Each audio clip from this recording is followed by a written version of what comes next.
And a good spiritual morning to you once again. I'm Father Cosmas. Thanks for joining me today for a quick chat and, of course, our morning cup of coffee. And I've got a new mug here that says Pismo Beach on it because recently I was blessed to be able to go down and visit one of my sons who's doing an internship in San Luis Obispo, just a few minutes from Pismo Beach. So he's down in SLO, as the locals call it. And we were able to see him for a little bit. And it got me thinking about something very interesting. If you've ever been down to that area, you know, it's a beautiful area, absolutely gorgeous, San Luis Obispo and Pismo Beach area, like pretty much the entire coast and coastal towns of California. But what's interesting is that, my son's sort of renting for the summer while he's doing an internship, a little space in San Luis Obispo, and you see all of these sort of tiny little, and I mean tiny little houses. I mean, really I should call them cottages. That are in the area there, not only in San Luis Obispo, but in Pismo Beach as well. Now, of course, you do have your mansions up on the hills overlooking the ocean, but for the most part, you notice smaller houses. And a lot of them are going back, I'm sure, into the 70s and 60s and maybe even earlier. But you see a lot of these little tiny, 2-bedroom, 1-bath cottages. Are they even 1,000 square feet? Probably not. You're sort of thinking, of course, they probably are $700,000 to $1 million plus. But it's interesting that you see sort of a different way of life. And I sort of asked my son, I said, you're living in this tiny little space. He goes, yeah, but at the end of my street, there's a trail. I go hiking up the mountains. Of course, the beach is just a few minutes away. You go down to the beach, you're outside. It's a different way of living. You don't worry about having a huge living space. You don't need a 2,000-3,000 square foot house because you're outside all of the time. You're hiking in the mountains, you're down at the beach, there's vineyards all around.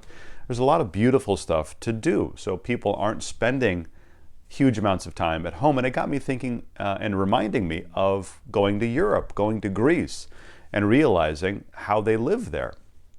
In beautiful places, the houses are very humble. They're very small. The accommodations are very small because people were out constantly, socializing, being around other people, and enjoying, God's creation, enjoying nature, taking walks. I mean, of course, if you go to Europe, people walk everywhere all the time, especially you go to Greece, people are walking constantly. There's not as much emphasis sort of placed culturally like we do in America on having the huge house and having the beautiful cars. Their cars there are kind of, just sort of utilitarian. They just get you from point A to point B, and that's all. It doesn't matter what they are as long as they work. They're just getting me to where I'm trying to go, and I'm outside and I'm socializing and spending time with people, and I'm enjoying my life a little bit more. I'm out and about. And I thought that's an interesting point to think about for us, in the spiritual life, that far too often we get into a routine and we close ourselves off from interaction and from new scenery and new experiences, which can continue to help us emotionally and spiritually. It's good to have interaction with people, and it's a healthy thing to get out there and to see God's creation and to enjoy it. So just something to think about as we're thinking about moving forward in our spiritual life, the importance of actually getting out there and seeing people and socializing, and also the importance of just getting out of our house and not placing more and more emphasis on making our house perfect. Oh no, the house has to be perfect. We have to have this kind of tile over here and this kind of furniture over there. And well, if this isn't the right square footage, we have to add on, or we have to knock down a wall. We have to do this in our backyard, in our front yard. We spend thousands of dollars to get everything just right? But why, realistically, when we sleep there? And if you're living your life and enjoying your life, you should really just be sleeping there and spending a few hours there. But get out a little bit, see other things, see other people. Get out there and take walks, right? And go to the beach and go to the mountains and enjoy what God has created, including, of course, God has created other people as well, not just mountains and beaches, but other people as well. And that's something that I think can help us to sort of connect with God.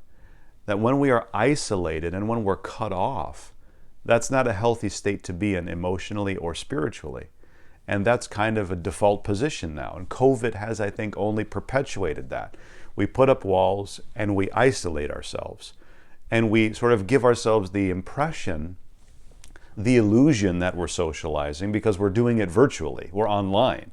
We're either on the phone, or we're texting, or we're emailing, or we're watching TV, or we're seeing things on the internet. So we think we're interacting with people, but we're doing it in a very sort of removed and sterile way.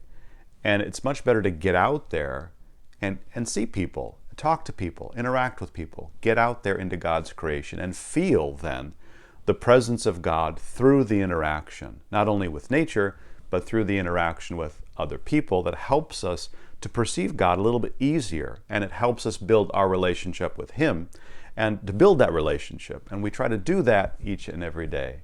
Amen.